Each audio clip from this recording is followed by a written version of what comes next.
சின்மயி வந்துட்டு முத்தமலை பாடல் அப்படின்ற ஒரு பாடல் வந்து பாடியிருந்தாங்க. அதாவது அந்த படத்துல இல்லைன்னா கூட அவங்களோட வெர்ஷன் வந்து ரொம்பவே நல்லா இருந்துச்சு. குறிப்பா தீயோட வெர்ஷனை விட இவங்களோட வெர்ஷன் தான் ரொம்பவே நல்லா இருந்துச்சு. ஆனா அதை பொதுமக்கள் வந்து ஏத்துக்கிட்டாங்க. ஆனா அசோசியேஷன் வந்து அதுக்கான அங்கீகாரம் கொடுக்கவே இல்லையே. சின்மயும் ஒரு மிகச்சிறந்த பின்னணி பாடிக, அதுல ஒன்றும் சந்தேகம் இல்லை. ஆனா நான் ஏற்கனவே சொன்ன மாதிரி அவங்களுடைய ஆட்டிடியூட் காரணமா அவங்க திரும்ப திரும்ப தன்னுடைய கேரியரை, ஃபிலிம் கேரியரை அவங்களே தான் கெடுத்துக்கிறாங்க. நீங்க சொன்ன மாதிரி அந்த முத்தமழை பாடலுக்கு பிறகு அவங்களுக்கு வந்து ஒரு ஹைப் கிடைச்சது, மக்கள் மத்தியில ஒரு பெரிய ஆதரவு அவங்களுக்கு ஏற்பட்டது. ஆனா இப்போ இந்த மோகன்ஜி படத்துல அவங்க பண்ணியிருக்கிற இந்த சர்ச்சை காரணமா அவங்களுக்கு எழுந்த ஆதரவு இப்போ குறைய தொடங்கிடுச்சு. மற்ற டைரக்டர்ஸ் ஆகட்டும், மியூசிக் டைரக்டர்ஸ் ஆகட்டும் என்ன நினைப்பாங்க, இவங்கள நம்ம கூப்பிட்டு பாட வச்சு நாளைக்கு நம்ம படத்துலயும் வந்து ஏதாவது குறை சொன்னாங்கனாக்கா அதுக்கு நம்ம பிஸ்னஸ் பாதிக்கும் அப்படின்னு பயப்படக்கூடிய ஒரு சூழ்நிலையை உருவாக்கிட்டாங்க. ஐடியாலஜி வேறன்னு சொல்றாங்க, அது எனக்கு புரியவே இல்லை.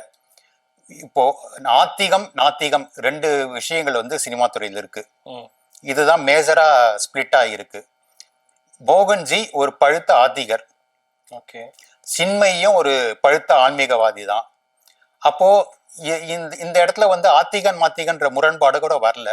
வேற என்ன ஐடியாலஜியை அவங்க வந்து முரண்பாடுன்னு சொல்றாங்க, இதை வந்து சின்மயி விளக்கம் சொல்லணும். ஆமா சார். இப்போ இன்னொன்னு நான் சொல்லிடுறேன்.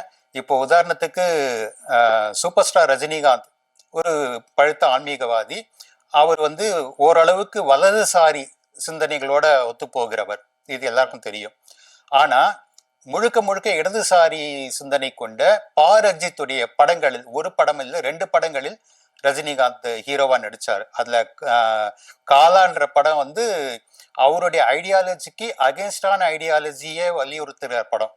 ஆனாலும் அவர் நடிச்சார். ஏன்னா படம் வேறு, தனிப்பட்ட வாழ்க்கை வேறு அப்படிங்கிற புரிதல் அவருக்கு, ரஜினிக்கு இருக்கு.